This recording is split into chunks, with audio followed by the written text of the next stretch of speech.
Welcome to Crocodile MTG, your home of competitive, constructed play in all Magic the Gathering formats. Today's video was brought to you by all our wonderful sponsors, affiliates, and patrons. Thank you all for supporting the Crocodile MTG channel, and we hope you enjoy today's video. Hello everyone, and welcome to another deck tech from Pioneer. My name is Jordan with Crocodile MTG. Today we're taking a look at blue-white. I call it spirits, but it's not a completely only spirits list. It's really blue-white flash flyers, but the majority of the team is your spirit package, and it is very good. It looks great. It plays very smoothly, and it's very consistent. So thank you all so much for being here in this deck tech. I'm going to get to the deck tech in just a minute, but I just want to let you know I'm trying to reach 1,000 subscribers on YouTube. So if you could do me a favor, hit that like and subscribe button if you enjoy the content here at Crocodile MTG, and if you enjoyed today's video in particular. So again, let's go ahead and just take a deep dive into this Azorius Spirit list. And then we'll jump into a league and we'll see if we can 5-0, 3-2, really anything but lose is our goal, of course, with competitive Magic. So again, thank you so much for being here. We're going to start off with the mana base. The mana base is pretty straightforward. We're just running the 4 Glacial Fortress, 4 Hollowed Fountain package for blue-white. And we are also running 3 Port Towns. Now, Port Town is a card I'm a little half and half on, only because the lands, I forget exactly what the reveal lands, I guess. I don't know if that's what they're called. Correct me down below. Let me know in the comments what these lands are actually called. I forget what the land cycle is called. But Port Town needing an island or a plains is kind of... I'm half and half on it. The reason is because we're playing Glacial Fortress. We're playing 4 of those. We're also playing 2 Mutavault, which I'll get to in a minute. But the fact that we're playing these lands that do not have the type island or plains can lead to some awkward hands where you end up having to play a Port Town tapped, or even same instance, Glacial Fortress. We want to minimize the number of games that we're actually playing where the land enters tapped. We definitely want to be reactive. Now, turn 1, sometimes it's not too bad or too big of an issue to play a land tapped in this deck, but if we do have Mausoleum Wanderer, Spectral Sailor, and a Curious Obsession in hand, we definitely want to be hitting that turn 1 play when possible. So, Port Town and Glacial Fortress, definitely something to keep an eye on. We can definitely consider maybe a different mana base if it ends up being problematic. Again, mana bases are extremely important in consistency, and you really have to consider when you're running even just 2 colors in Pioneer, because we do not have those precious fetch lands like we do in Modern. So we are also rounding out the mana base here with, I believe we're playing 7 islands and 3 plains. So we are playing 10 basic lands. They are very good. They're very important to, again, Port Town and Glacial Fortress. We want to make sure we have those islands and plains as much as possible. That way we can be consistent in our deck. We're also playing 2 creature lands. We are playing Mutavault. Mutavault is basically a shapeling. It is a creature. It's a 2/2 creature with all creature types. You can pay 1 to activate it. It's a very good attacker, a very good blocker, and the fact that it has all creature types means it gets boosted by cards like Supreme Phantom, which we're running a playset of in this blue-white flying spirits list. So I'm going to go ahead and move Mutavault over here since we talked about it. So starting with the 1-drops. We are playing 4 Spectral Sailors. Spectral Sailor is a card at M20. It is a spirit and a pirate. Most importantly, a spirit. It also has flash, it has flying, and also has the text of pay 3 in a blue, and you can draw a card. So this card is really good. It's a great 1-drop. Being able to play it, if you just play Island turn 1 and pass to your opponent plays a tap land because they're like, hey, I'm not under pressure. And then you're able to flash in Spectral Sailor and then throw a Curious Obsession on it, which we'll get to in a minute, is a very good turn 1, turn 2 play. In addition to that, our other 1-drop is Mausoleum Wanderer. Mausoleum Wanderer is a really good card. So it has flying. It does not have flash like Spectral Sailor. but it does have a lot of powerful abilities here. So it's just a 1/1 for 1 blue mana when it comes down. It is a spirit, so it gets boosted by our other spirit cards. It does have flying, which is very important for evasion. Now, whenever another spirit enters the battlefield under your control, Mausoleum Wanderer gets +1/+1 until end of turn. So right away, if you play a turn 1 Mausoleum Wanderer and then turn 2 you play Spectral Sailor and Curious Obsession, Mausoleum Wanderer ends up being a 3/3 because it gets a boost from the Spectral Sailor and the boost from the Curious Obsession. So it's super good to be aggressive, and being able to play pretty much a 1-mana Delver of Secrets on turn 1 ends up being very good. It is a spirit, which again is the relevant creature type here, but it also has the ability of sacrifice Mausoleum Wanderer, counter target instant or sorcery spell unless the controller pays X, where X is Mausoleum Wanderer's power. So with that said, if you have a 3/3 Mausoleum Wanderer and your opponent has 5 mana open, and then your opponent has something like Unlicensed Disintegration and tries to, which costs 3 mana, so they have 5 mana, they use 3 of it, and your Mausoleum Wanderer's a 3/3, and let's say their Unlicensed Disintegration, which destroys target creature, is trying to destroy something like Rattle Chains or Supreme Phantom or maybe a Brazen Borrower, you can sacrifice your Mausoleum Wanderer and counter that because they have to now pay 3, and Mausoleum Wanderer turns into a no-costed mana leak, essentially. So super powerful, super good. You can also counter things like Settle the Wreckage, any board wipe that isn't Supreme Verdict, you can counter. But we're not too worried about Supreme Verdict, and we'll get to that in a minute. And that's why this deck is actually really good. We don't worry about Supreme Verdict. All right, so let's finish out the curve on the 1-drops. We have Curious Obsession here. Curious Obsession, many of you that play competitive Magic will know this card. Mono Blue Flash was a deck in Mythic Championship 1 where Autumn Burchett completely smashed the field with her deck. With their deck, I apologize. So Curious Obsession, what it does is it's a 1-mana enchantment, gives the creature +1/+1. Now that's not super, for 1 mana, +1/+1, pretty good. But the other reason this card is so good is for the next text, and whenever this creature deals combat damage to a player, you may draw a card. So essentially, you turn 1 Mausoleum Wanderer or Spectral Sailor. Turn 2, you play Curious Obsession on it.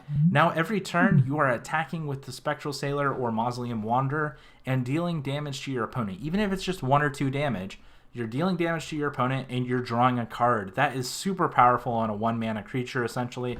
And Curious Obsession, being able to give pretty much anything, deal damage, draw a card, is very good. So, Curious Obsession rounds out the curve on our 1-drops. Now, since we are playing so many spirits in this deck, we are starting off the 2-drops with Supreme Phantom. Supreme Phantom is a spirit in of itself, and it has flying. It's a 1/3, but it also gives all other spirits you control +1/+1. This is a great boost for your entire team, pretty much. That is a spirits based, and it boosts if you have 2 Supreme Phantoms out. It ends up boosting the other one, and you end up with a 2/4 instead of a 1/3. Very good, very powerful. Again, just a 2-mana pump your team is very good on rate compared to a lot of other tribal synergies. A lot of the pump effects end up around 3 mana. The fact that this one is a 2-mana card makes Spirits a very good playable deck in Pioneer. We do have Rattle Chains. This is a 4 of. It is a spirit, has flash, and whenever it enters the battlefield, target spirit you control gains hexproof until end of turn.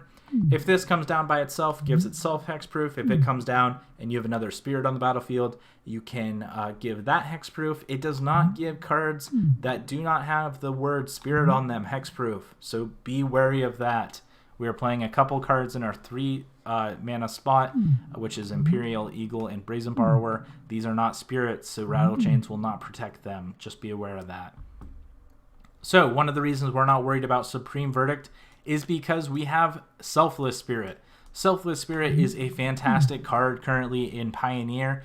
It is a 2-drop as well. It's 1 and a white, It is a spirit, which, again, super relevant. It has flying, again, very good because it has evasion. Evasion meaning it can, a lot of creatures don't have flying. So flying, being able to fly over, hit your opponent for 1 or 2 damage, very good.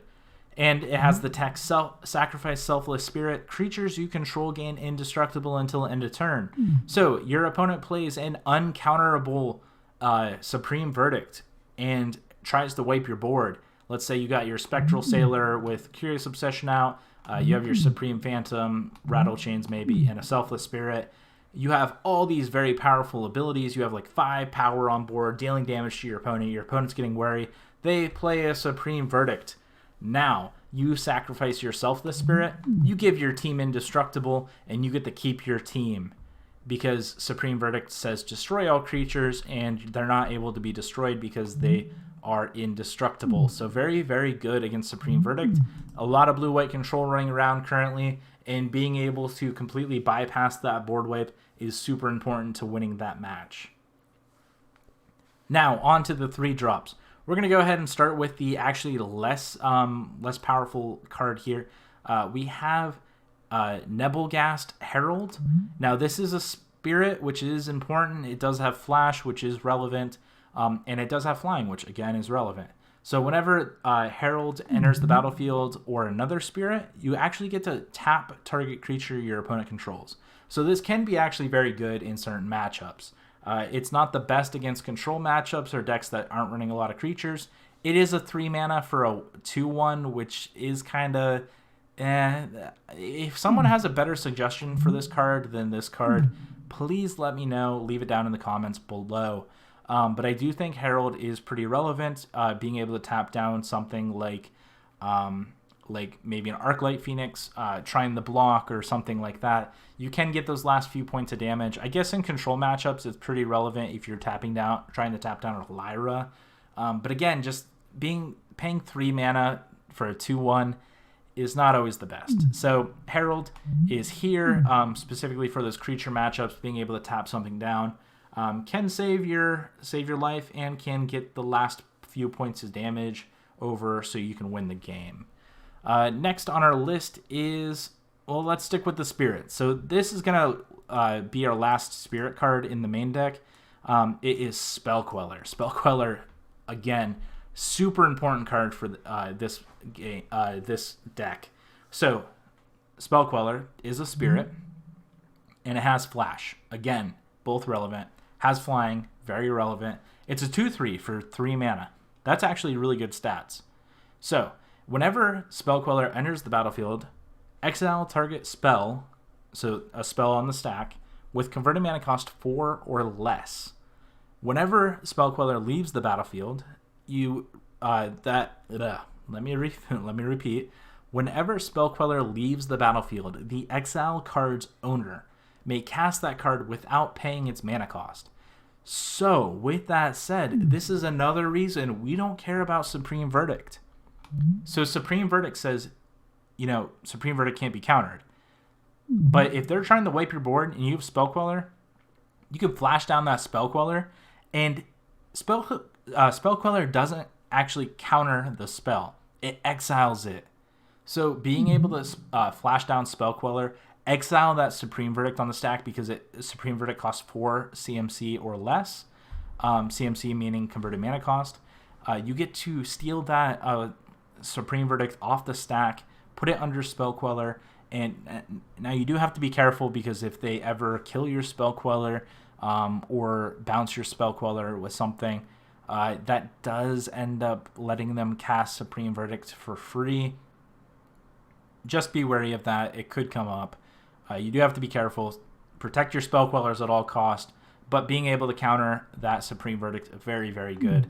All right, so the next 2 cards we're going to talk about, very important to this deck, but at the same time, they are not spirits. So far we've talked about quite a few spirits in this deck. It's very good. That's why it's called Azorius Spirits. But we have 2 cards here. The first card is, I don't even know how to say that, Embryon Eagle. I suck at reading. I can't even read. So let me know down in the comments below how you pronounce that, and I will make a video of me trying to pronounce that and screwing it up many, many times. So Empyrean Eagle, I think that's how you say it, is a bird spirit. Oh, what? I missed that. I completely missed that. I lied. Bird spirit. Empyrean Eagle is a bird spirit. So with that said, it does actually get pumps from the rest of your team. If Supreme Phantom is on the battlefield, it pumps Empyrean Eagle. If Rattle Chains is on the battlefield, you can flash in Empyrean Eagle. Yeah, very relevant. I did not realize that. Yeah, that's pretty impressive. Cool. Learn something new. Good thing we're doing these deck techs, everyone. All right, anyhow. It has flying. Again, relevant. It's 2/3. Very good stats. Again, relevant. It's a bird spirit. Spirit. Very relevant. Even though it says Empyrean Eagle, I guess Spell Queller doesn't say, like, Spirit Spell Queller. Anyhow, back to this. Other creatures you control with flying get +1/+1. So, with that said, everything in your deck that is a creature has flying. It is going to get a huge boost of +1/+1 from Empyrean Eagle when Empyrean Eagle enters the battlefield. So you're going to be able to pump your team, do a lot of damage, and being able to have 8 pump effects with Supreme Phantom and Empyrean Eagle is very relevant and very good for the deck. And again, learn something. It is a spirit, so does play very well with the rest of your team. So I guess this is the only creature in the deck that is not a spirit, and that is Brazen Borrower. So Brazen Borrower, card out of Threnodile Drain. It's a fairy rogue, so it's not a spirit. But again, you cannot ignore the fact that Petty Theft is a very good adventure card, and Brazen Borrower is a pretty good card in general, being a flashing 3/1 flyer for 3 mana. That's very good. Can put a lot of pressure on your opponent fast. And again, that Petty Theft ability, being able to bounce something your opponent controls, is also actually pretty good. So maybe not Mythic worthy good. This card's pretty simple on face value, not really following the Mythic standards. But anyhow, Brazen Borrower, able to come down, be a 3/1, is very, very good. So that is the main deck of Azorius Spirits. So let's go ahead and jump to the sideboard. So again, Brazen Borrower just in there for extra value. And here's your mana base, which we already went over. So jumping to the sideboard, we have... Ooh, I pulled that way too far. Sorry, there was a lag in my computer. We have 2 Blessed Alliances. Blessed Alliance is very good against aggressive decks, particular mono red. It's also good against cards like... there's a few... They're not Boggles decks necessarily, but heroic decks, I guess. It's kind of like a mixture of Boggles, if you're familiar with it in Modern, and it also runs a lot of enchantment bases to trigger heroic on the creatures it runs. Anyway, Blessed Alliance is very good at that. If you're playing against a big first striker, or if you're trying to remove it and it has hexproof, Blessed Alliance does take care of that, because if you're not familiar with what Blessed Alliance does, it's an instant. It's a 1 and a white. It is from Eldritch Moon. It has Escalade, so you pay 2 beyond every first mode chosen. So you can choose 1 or more. Target player gains 4 life. That's where it is relevant against aggressive decks. Being able to gain life, super relevant. Untap up to 2 target creatures. That's actually a pretty good ability. A lot of people forget about that one on Blessed Alliance. Being able to untap like your Spell Queller and Empyrean Eagle, and being able to block something that your 3/4s are now able to block. Very, very good. Sorry, I went to settle the Wreckage there. And then the last ability there, target opponent sacrifices an attacking creature. Again, super relevant here. Being able to force your opponent to, if you have 4 mana up, you're able to play Blessed Alliance with 2 abilities. Being able to make your opponent sacrifice an attacking creature, and also choosing the gain 4 life is very good here, because that takes so much pressure off you. It's very good to help stabilize your board. And again, it's good against those mono red matchups. Those matchups where you're trying to deal with a pesky creature that you can't really target. And again, it's just a generalized removal spell that is pretty irrelevant in the format at the moment. It does also, even though it's an instant, it does deal with Emrakul the Promised End, because again, this targets the opponent, not the creature itself. So making your opponent sacrifice a card like Emrakul the Promised End, very good. All right, next on our list is Surge of Righteousness. Surge of Righteousness is an instant. It is destroy target black or red creature that's attacking or blocking. You get to gain 2 life. Again, good against mono red aggro. Good against kind of the bigger aggro decks running cards like Glorybringer. Unfortunately, with Surge of Righteousness, the one thing about Glorybringer, though, is it is an attacking or blocking creature, so they do get to exert if they're attacking with Glorybringer. Is pretty relevant. Be wary of that if you're playing Surge of Righteousness. You cannot do this before they attack, so they do get the exert trigger. Next up is Settle the Wreckage. Settle the Wreckage is a great removal spell. It's an instant. It costs 4 mana. Exile all attacking creatures target player controls. That player then searches their library for that many basic land cards, puts them on the battlefield tapped, and shuffles their library. Good catch-all if you're playing against a lot of go-wide decks and can't seem to wrangle them in or create good blockers with your spirits. Settle the Wreckage, very good. It's also relevant, again, against those like Bogle decks or Hexproof decks, or Emrakul the Promised End, where you're trying to completely exile your opponent. It targets your opponent, is what I'm trying to say. Targets your opponent as opposed to the creature, and allows you to bypass that Hexproof or protection from instant clause that those creatures have. We're playing 2 Ceremonious Rejections. There were a couple colorless decks floating around. Just one of those things that's kind of a catch-all, just in case we do play against those decks. Disdainful Stroke is in here as a 2-of. Again, any deck that's blue-white control, big red decks that are more mid-rangey, really anything that's playing 4 CMC or greater, we want to be able to take care of. Disdainful Stroke, great way to do that. Mystical Dispute is a very good card out of Throne of Eldraine. 1 mana and counter anything that is blue, pretty much. So this spell costs 2 less to cast if it targets a blue spell. Counter target spell unless its controller pays 3. So 1 mana, your opponent has to pay 3 for their spell if it's a blue spell. So Mystical Dispute, very, very good. I would recommend, if you're trying to play around Mystical Dispute and you're playing counter spells, play Void Shatter. Void Shatter is colorless because of the Devoid clause on that card. Mystical Dispute is wrecking formats and sideboards. If you're playing blue, play a lot of Mystical Disputes, possibly 4, because if you're playing against those blue-white control decks, you're playing against anything with blue, even the Spirits deck. Mystical Dispute, fantastic. A great card. 1 mana, pretty much counter anything.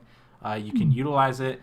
You can pay 3 for it. It does turn into a 3 mana mana leak, but it's still relevant in some places where you want to pay the full price for Mystical Dispute and counter. If you're playing against something like blue-green, being able to counter something that cost 3 green mana or something like that, no blue mana, you still want to be able to play Mystical Dispute and counter that spell. So Mystical Dispute, very good card in your sideboard, very important against blue matchups, more so than other colors, but at the same time, if you're looking for a counter spell, Mystical Dispute is there. 2 Dovin's Vetoes. This is mainly for matchups with a lot of instants and sorceries. We don't see a ton of Dovin's Veto.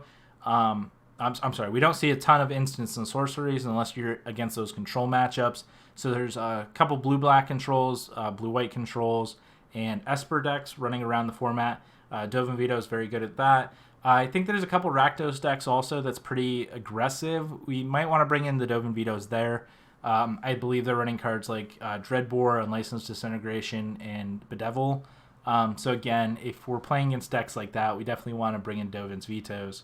Also, there's a few decks that are playing Fires of Invention, and a lot of or a Planeswalker package like Super Friends. Again, that's just something relevant. We want to be able to bring in the Dovin's Vetoes. We want to be able to counter things. So matchups that you're trying to counter something and not really fight over it, you just want to get it out of the way, Dovin's Veto is a great card for that. Normally, Dovin's Veto comes in matchups where Mystical Dispute comes in. Just something to think about as you're sideboarding. Last on our sideboard here, we have Detention Sphere. Detention Sphere is a kind of catch-all. It's an enchantment. When it comes down, exile target permanent and all other permanents with the same name as it. It does have a clause that you can't exile Detention Sphere with Detention Sphere because that'd be a loop that no one wants.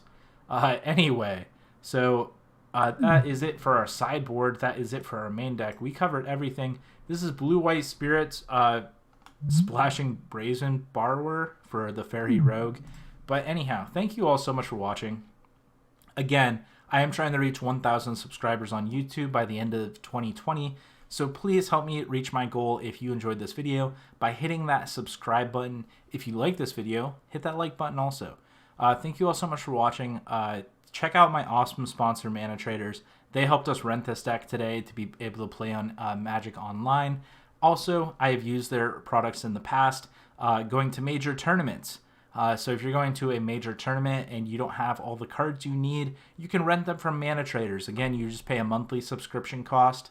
And actually, if you sign up and want to try the Mana Traders, you can save 15% off your first 3 months with them by using promo code Crocodile. So if you sign up or use one of our affiliate links down in the description below and sign up, you save that money, 15%, and you get to check out Mana Traders, all their great services. You get to rent pretty much any deck you want on Magic Online. Depending on what tier of subscription you have, depends on how much you can actually rent. It really doesn't cost that much to rent a lot of decks, guys. I paid, I believe it's the $60 subscription. Now that sounds like a lot, but think about it. Every month you're paying $60 to rent any deck. Now the only reason I pay $60 is because I'm playing Legacy as well in Vintage on the side. Those cards are very expensive, even for Magic Online.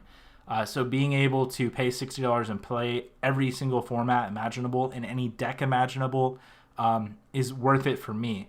Honestly, the first like 3 or 4 years I used Mana Traders, I was just paying their, I think it's like a $35 or $25 tier, and that actually just $25 a month or $35 a month, I was able to rent pretty much any deck in Modern, Standard, and I'm sure Pioneer now too. Pioneer back then, didn't exist when I started using Mana Traders, but now that it does, Mana Traders has helped us out quite a bit. So thank you, Mana Traders, for sponsoring us. Please go check them out. Check out our awesome affiliates, TCGPlayer.com and Inked Gaming. TCGPlayer, a great place to buy singles and sealed products and pretty much all your Magic needs, whether you're looking for playmats or cards or anything. They have super competitive prices. They're very good. Inked Gaming, really high quality playmats, mouse pads, and more. You can get dice bags. You can get pretty much anything custom made. Again, as long as your image quality is good, which again, it doesn't take much to make an image quality good these days. They come out with a super good product. That's where we've gotten all our Crocodile MTG playmats. I highly recommend them. And last but not least, if you wanted to support the Magic the Gathering, last but not least, if you wanted to support Crocodile MTG, you can check out our Patreon at patreon.com/crocodilemtg. And as little as $1 helps us in so many ways. If 10 people donated $1 and I got $10 a month from patreon.com, honestly, that would go straight into content production. I would save up. After like 3 months, I'd go buy whatever the latest set is. I'd go buy a bundle or a fat pack for those of you that knew them when they were called fat packs. I'd do a box opening or something. I'd share that with all of you. And we would check out all my cool pulls and maybe do a giveaway, have some fun. But if you enjoy the Crocodile MTG content, long story short, and you'd want to help support us, check out our Patreon page. We're working on getting some rewards as thank you gifts for there. Again, those cost money though, so it's a give and take thing. But thank you all so much for watching. I appreciate you all for being here. Hit that like and subscribe if you enjoyed today's video. and let's go ahead and jump into a league. Thank you so much for watching. If you enjoyed today's video, please hit that like and subscribe button. Also, check out the description below for more Magic the Gathering content. This was Jordan with Crocodile MTG, and we will see you next time.